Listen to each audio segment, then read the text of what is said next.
What's up, guys? Wiggy here, workingclassfitness.com, and I want to shoot a quick second follow-up video to a previous Tabata interval video I put up. Guy by the name of G Salinas 10 asked a couple really good questions, so thanks for doing that, dude. And so I want to go ahead and shoot a kind of a response back. I covered one of his other questions in another video, which was, is the jab cross combination, good to use for Tabata intervals? But the other question he had was about VO2 max. Now, in a previous Tabata interval video I discussed how one of the things that most people totally jack up when they try to do Tabata intervals is they don't work hard enough. And I discussed how in Tabata's, Dr. Izumi Tabata, the Japanese researcher who came up with the whole 8x10 or 8x20 on 10 off, protocol, that he had his elite speed skaters working really hard and had them working at 170% of their VO2 max. And that's just insanely hard and a lot tougher and a lot harder than the vast overwhelming majority of people actually try and do their interval training at. So that's why it was so effective for them. But most people you see doing interval training get really pretty shitty results because they're not working hard enough. Well, old G Salinas here had the question that he says, hey, when Tabata was doing his research, he had everybody hooked up to, Ivan Drago type like machines to measure their VO2 max. Us regular dudes, how are we going to measure that? And now, number one, you're right. I'm sure Tabata had all kinds of crazy stuff going on, blood work and this and that, that he was testing, and machines and heart rate monitors and all kinds of real crazy stuff. As far as the regular guy goes, now, I'm going to say that, you don't need all that stuff. I mean, hell, Rocky didn't need it to beat Drago, right? I mean, hell, he defeated communism with old school training, right? I mean, so if he didn't need it, then, hey, I guess we'll be cool too, right? So anyway, but, all kidding aside, you don't need to necessarily, when I say Tabata had his guys working at, or his speed skaters, minimum and both, working at 170% of VO2 max, I'm not stating that you have to actually monitor yourself along those lines and that, holy shit, I'm only at 130% VO2 max, or what's my VO2 max? I mean, I don't want to make it a real loosey-goosey thing, but the point I'm trying to get across when I talk about that is that you have to be working absolutely insanely crazy, monster, holy shit, I'm about to die hard. And that's really kind of the key thing. Work as hard as you absolutely humanly possibly ever living can.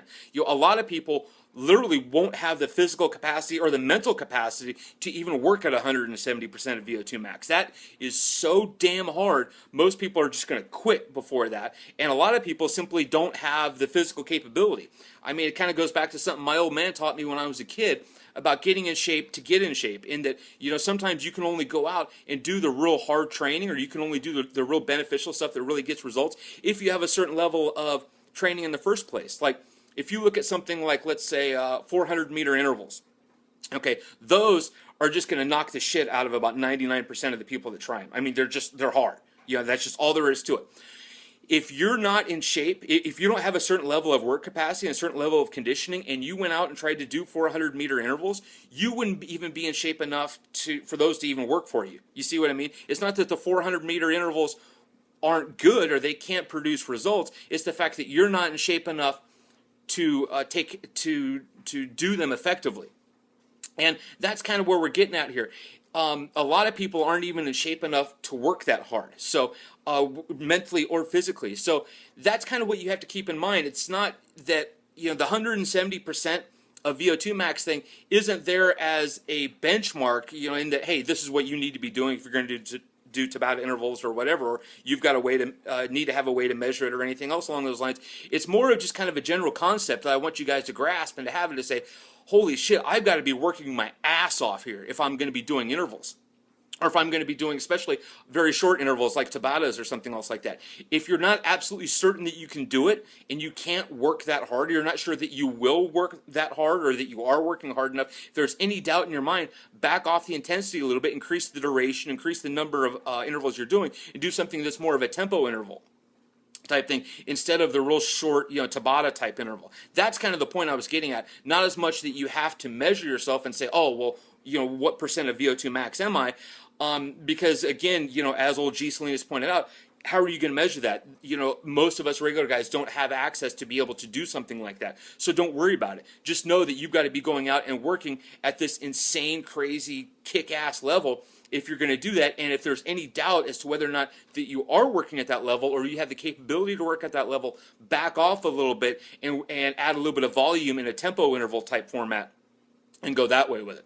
All right, so hopefully that helps. If there's anything else, if that doesn't totally clarify things, let me know so I can go ahead and try and explain a little bit further. But hopefully that'll let you go forward from here and do your interval training in a way that'll really help and benefit you. So that's it for this video. Don't forget to subscribe to my YouTube channel. Like and share this video on Facebook, tweet it out to everybody, to all your followers, and hit up the link at the end of this video. You'll be able to click on that, go enter in your email address.